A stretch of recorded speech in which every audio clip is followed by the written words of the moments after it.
پورا دن وہیں گزار کر شام کے وقت گھر واپس آتی تھی۔ کسی نہ کسی کے گھر سے اسے کھانا مل جاتا تھا اور وہ اللہ کا شکر ادا کرتی تھی۔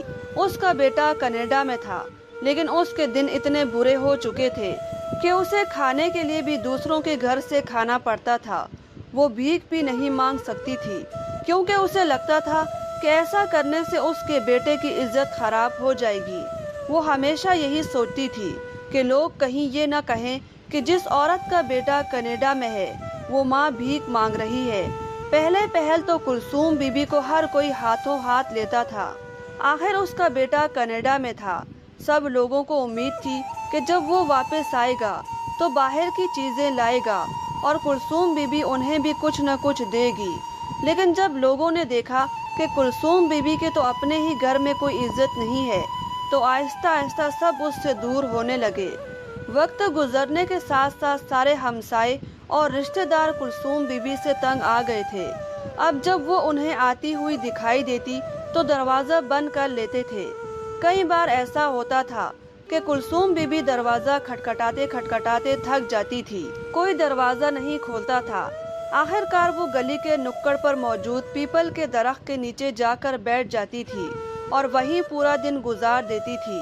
شام ڈھلنے لگتی تو وہ آہستہ آہستہ اٹھتی اور لرزتے قدموں کے ساتھ واپس اپنے گھر کی طرف چل پڑتی تھی۔ اس کی حالت دن بدن خراب ہوتی جا رہی تھی۔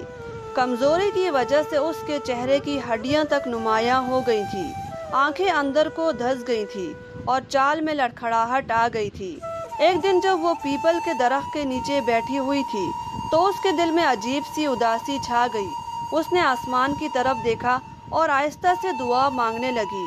اس نے کہا کہ یا اللہ، میں نے ساری زندگی محنت کی ہے، میں نے اپنے بیٹے کو پالنے کے لیے ہر مشکل برداشت کی ہے، اب بڑھاپے میں میرے نصیب میں یہ دن کیوں لکھ دیے گئے ہیں؟ اس کی آنکھوں سے آنسو بہنے لگے۔ اس نے کانپتے ہاتھوں سے آنسو پونچھے اور درخت کے تنے کے ساتھ ٹیک لگا کر بیٹھ گئی۔ گلی سے لوگ آتے جاتے رہے، لیکن کسی نے اس کی طرف توجہ نہ دی۔ بچے اسے حیرت سے دیکھتے اور آگے بڑھ جاتے تھے۔ کلثوم بی بی کو اچانک چکر سا آنے لگا۔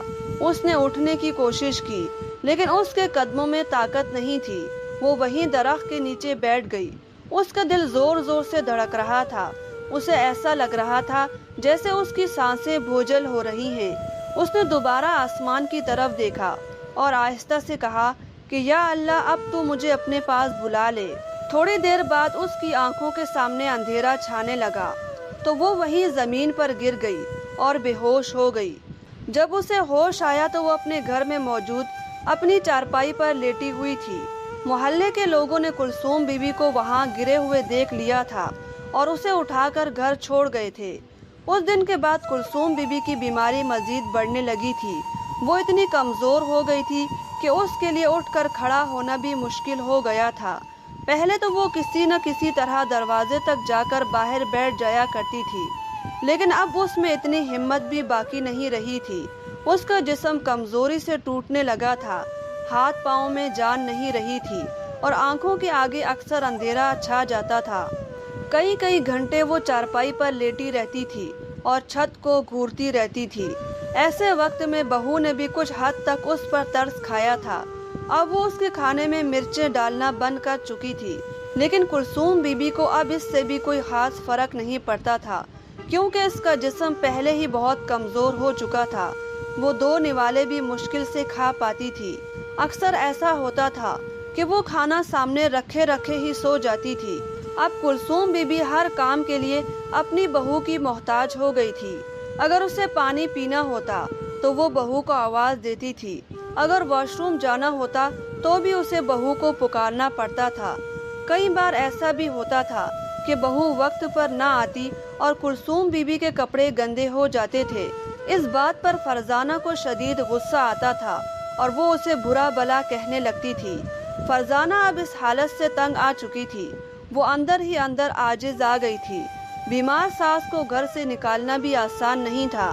اگر کسی رشتہ دار کو پتہ چل جاتا یا کسی نے اشفاق کو خبر دی تو اس کا انجام بہت برا ہو سکتا تھا۔ وہ اچھی طرح جانتی تھی کہ اشفاق اپنی ماں سے بہت محبت کرتا ہے مگر دوسری طرف وہ مزید کلثوم بی بی کو برداشت بھی نہیں کر پا رہی تھی۔ اس کے دل میں اب بھی اتنا خوف خدا باقی تھا کہ اس نے کلثوم بی بی کو جان سے مارنے کے بارے میں کبھی نہیں سوچا تھا، لیکن اس کے علاوہ اس نے اسے اپنی زندگی سے نکالنے کے لیے ہر ممکن طریقہ سوچ لیا تھا۔ وہ کئی دن تک سوچتی رہی۔ اگلے دن صبح کے وقت کلثوم بی بی کمرے میں لیٹی ہوئی تھی۔ اچانک دروازے پر دستک ہوئی۔ اس نے کمزور سی آنکھیں کھول کر دروازے کی طرف دیکھا۔ دروازہ کھلا اور اندر فرزانہ داخل ہوئی۔ اس کے ساتھ 4-5 اجنبی لوگ بھی تھے۔ ایک مولوی صاحب بھی ان کے ساتھ کھڑے تھے اور ایک ادھیڑ عمر کا شخص بھی ان کے ساتھ تھا۔ کلثوم بی بی حیران ہو کر انہیں دیکھنے لگی۔ اسے سمجھ نہیں آ رہا تھا کہ یہ لوگ کون ہیں اور یہاں کیوں آئے ہیں۔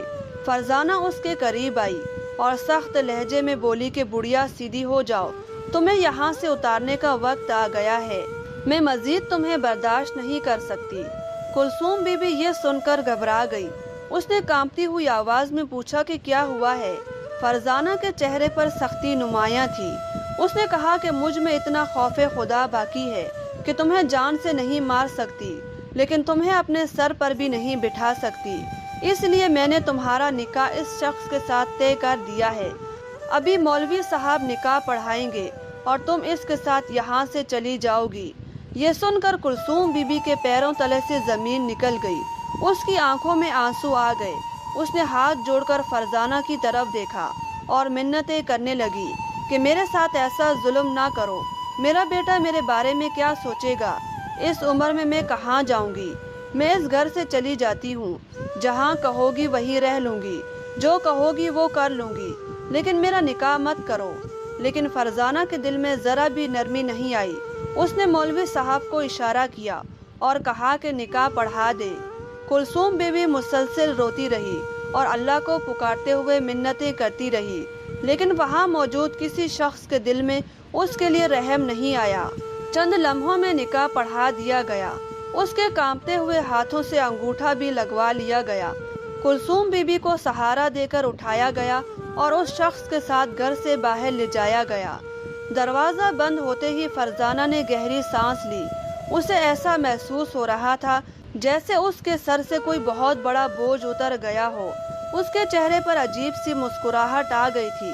اسی وقت اس نے اپنا موبائل نکالا اور اشفاق کو فون کر دیا۔ فون ملتے ہی اس نے کہنا شروع کر دیا کہ آپ کی اماں نے تو میرے سر میں خاک ڈالنے میں کوئی کسر نہیں چھوڑی۔ وہ نکاح کر کے کسی شخص کے ساتھ چلی گئی ہیں۔ اس عمر میں بھی انہیں یہ شوق تھا۔ اشفاق یہ سن کر حیران رہ گیا۔ اسے اپنے کانوں پر یقین نہیں آ رہا تھا۔ اس نے فرزانہ کی بات کو جھوٹ سمجھا، لیکن فرزانہ نے فوراً نکاح نامے کی تصویریں کھینچ کر اسے بھیج دیں۔ تصویریں دیکھ کر اشفاق کے دل کو شدید دھچکا لگا۔ اس کے دل میں اپنی ماں کے لیے عجیب سا غصہ پیدا ہونے لگا۔ وہ دل ہی دل میں سوچنے لگا کہ آخر اس کی ماں نے ایسا کیوں کیا۔ اس نے اس کے سر کو شرم سے جھکا دیا تھا، مگر اسے یہ معلوم نہیں تھا کہ اس کی ماں کے ساتھ کس قدر بڑا ظلم ہو چکا ہے اور وہ اس وقت کہاں اور کس حال میں ہے۔ اشفاق کے دل میں عجیب سی بے چینی پیدا ہو گئی تھی۔ فرزانہ کی بھیجی ہوئی تصویریں دیکھنے کے بعد اس کا ذہن بری طرح الجھ گیا تھا۔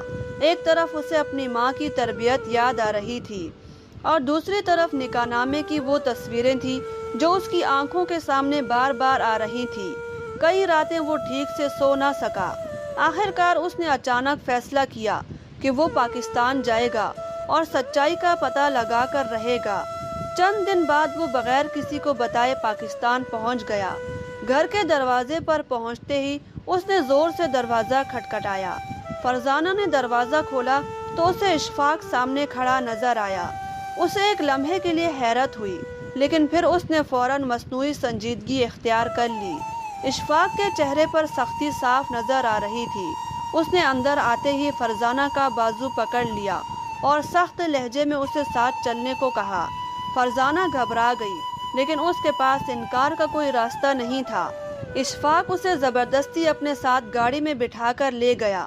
راستے میں اشفاق کا چہرہ سخت اور خاموش تھا۔ فرزانہ بار بار اس کی طرف دیکھتی، لیکن وہ کچھ نہ بولتا۔ آخر کار گاڑی شہر کے پرسکون علاقے میں جا کر رکی۔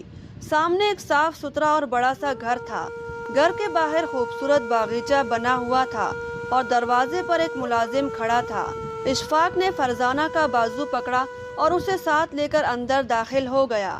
جیسے ہی وہ اندر پہنچے تو سامنے کا منظر دیکھ کر فرزانہ کی آنکھیں حیرت سے پھیل گئیں اور اشفاق بھی چند لمحوں کے لیے ساکت رہ گیا۔ ڈرائنگ روم کے صوفے پر کلثوم بی بی بیٹھی ہوئی تھی۔ وہ صاف ستھرے کپڑوں میں ملبوس تھی اور اس کے چہرے پر پہلے سے کہیں زیادہ سکون نظر آ رہا تھا۔ اس کے ہاتھ میں تسبیح تھی اور وہ آہستہ آہستہ ذکر کر رہی تھی۔ اس کے ساتھ ہی ایک باوقار بوڑھا شخص بیٹھا تھا جو نہایت احترام سے اس کے لیے چائے کا کپ رکھ رہا تھا۔ اشفاق کی آنکھیں حیرت سے پھیل گئیں۔ اسے یقین نہیں آ رہا تھا کہ جس ماں کو وہ کمزور اور بے سہارا سمجھ رہا تھا وہ اس طرح ایک باعزت ماحول میں بیٹھی ہے۔ کلثوم بی بی نے جب اپنے بیٹے کو دیکھا تو اس کی آنکھوں میں آنسو آ گئے۔ وہ آہستہ آہستہ اٹھنے کی کوشش کرنے لگی۔ اشفاق تیزی سے آگے بڑھا اور اس کے قریب جا کر کھڑا ہو گیا۔ اسی دوران وہ بوڑھا شخص مسکراتے ہوئے اشفاق کی طرف متوجہ ہوا۔ اشفاق نے جیسے ہی اس کے چہرے کو غور سے دیکھا تو وہ حیرت سے ایک قدم پیچھے ہٹ گیا۔ یہ وہی شخص تھا جو کینیڈا میں اس کا باس تھا۔ اشفاق کو جیسے یقین ہی نہیں آ رہا تھا۔ اس کے منہ سے بے اختیار نکل گیا کہ سر آپ یہاں کیسے؟ بوڑھا شخص ہلکے سے مسکرایا اور اسے بیٹھنے کا اشارہ کیا۔ اس نے بڑے سکون سے بات شروع کی۔ اس نے بتایا کہ وہ کچھ عرصے سے پاکستان آیا ہوا ہے۔ اس کا یہاں پر بھی کاروبار ہے اور وہ اکثر اس علاقے سے گزرتا تھا۔ ایک دن اس نے دیکھا کہ ایک بوڑھی عورت پیپل کے درخت کے نیچے بیٹھی ہوئی ہے۔ وہ بہت کمزور اور تھکی ہوئی نظر آ رہی تھی۔ شروع میں اس نے زیادہ توجہ نہیں دی لیکن پھر کئی دن تک وہی منظر دیکھتا رہا۔ ہر دن وہ بوڑھی عورت اسی درخت کے نیچے بیٹھی ہوتی تھی، کبھی خاموشی سے آسمان کو دیکھتی اور کبھی آنسو پونچھتی نظر آتی تھی۔ ایک دن اس نے گاڑی روک کر اس سے بات کرنے کا فیصلہ کیا۔ اس نے جب کلثوم بی بی سے بات کی تو اس کی حالت دیکھ کر اس کا دل بہت دکھی ہو گیا۔ آہستہ آہستہ اسے ساری حقیقت معلوم ہو گئی۔ اسے پتا چلا کہ یہ عورت اپنے بیٹے کے گھر میں رہتی ہے لیکن حالات نے اسے اس درخت کے نیچے لا کر بٹھا دیا ہے۔ اس کے بعد میں نے فرزانہ کو کچھ پیسے دیے اور کہا کہ میں تمہاری بوڑھی ساس کے ساتھ نکاح کرنا چاہتا ہوں، اور فرزانہ تو پہلے ہی آپ کی والدہ سے تنگ تھی، بس ان کو موقع چاہیے تھا اور اس نے کوئی اعتراض نہیں کیا، اور اس طرح سے میں نے آپ کی والدہ کے ساتھ نکاح کر لیا۔ اس نے مزید بتایا کہ وہ کلثوم بی بی کو اپنے گھر لے آیا تھا۔ اس نے ڈاکٹر کو دکھایا اور ان کی اچھی طرح دیکھ بھال کروائی۔ کچھ دنوں میں ان کی صحت بہتر ہونے لگی۔ پھر ایک دن کلثوم بی بی نے ان سے کہا کہ وہ اپنی زندگی کا باقی وقت عزت اور سکون سے گزارنا چاہتی ہیں۔ وہ خود بھی کئی سال پہلے اپنی بیوی کو کھو چکا تھا اور اپنی زندگی تنہائی میں گزار رہا تھا۔ اس کے بچے بیرون ملک آباد تھے اور وہ زیادہ تر اکیلا رہتا تھا۔ اشفاق یہ سب سن کر خاموش کھڑا رہ گیا۔ اس کے دل میں عجیب سی شرمندگی پیدا ہو رہی تھی۔ اسے احساس ہو رہا تھا کہ اس نے سچ جانے بغیر اپنی ماں کے بارے میں غلط سوچ لیا تھا۔ اس نے آہستہ سے اپنی ماں کے ہاتھ پکڑے اور اس کی آنکھوں میں دیکھنے لگا۔ کلثوم بی بی کے چہرے پر اب سکون تھا۔ وہ پہلے کی طرح کمزور اور ٹوٹی ہوئی نظر نہیں آ رہی تھی۔ فرزانہ یہ سب منظر دیکھ کر سہم کر کھڑی تھی۔ اس کے چہرے کا رنگ اڑ چکا تھا۔ اسے اندازہ ہو گیا تھا کہ اب اس کے کیے کا حساب ہونے والا ہے۔ اشفاق نے سخت نظروں سے اس کی طرف دیکھا۔ اس کے چہرے پر غصہ صاف نظر آ رہا تھا۔ اسے اب ساری حقیقت سمجھ آ چکی تھی۔ اس نے اپنی ماں کے ساتھ ہونے والا ظلم اپنی آنکھوں سے دیکھ لیا تھا۔ بوڑھے شخص نے نرمی سے اشفاق کے کندھے پر ہاتھ رکھا اور کہا کہ ماں کی عزت دنیا کی سب سے بڑی دولت ہوتی ہے۔ خوش نصیب وہ ہوتا ہے جسے ماں کی دعا نصیب ہو۔ یہ سن کر اشفاق کی آنکھوں میں آنسو آ گئے۔ اس نے جھک کر اپنی ماں کے ہاتھ چوم لیے۔ اس کے دل میں ایک ہی احساس تھا کہ اس کی ماں اب محفوظ اور باعزت ہے۔ کلثوم بی بی نے اپنے بیٹے کے سر پر ہاتھ رکھا اور دل ہی دل میں اللہ کا شکر ادا کیا۔ زندگی نے اسے بہت دکھ دکھائے تھے لیکن آخر کار اللہ نے اس کے لیے عزت اور سکون کا راستہ کھول دیا تھا۔ اگر آپ سب کو آج کی یہ کہانی پسند آئی ہو تو ہمارے چینل کو ضرور سبسکرائب کریں۔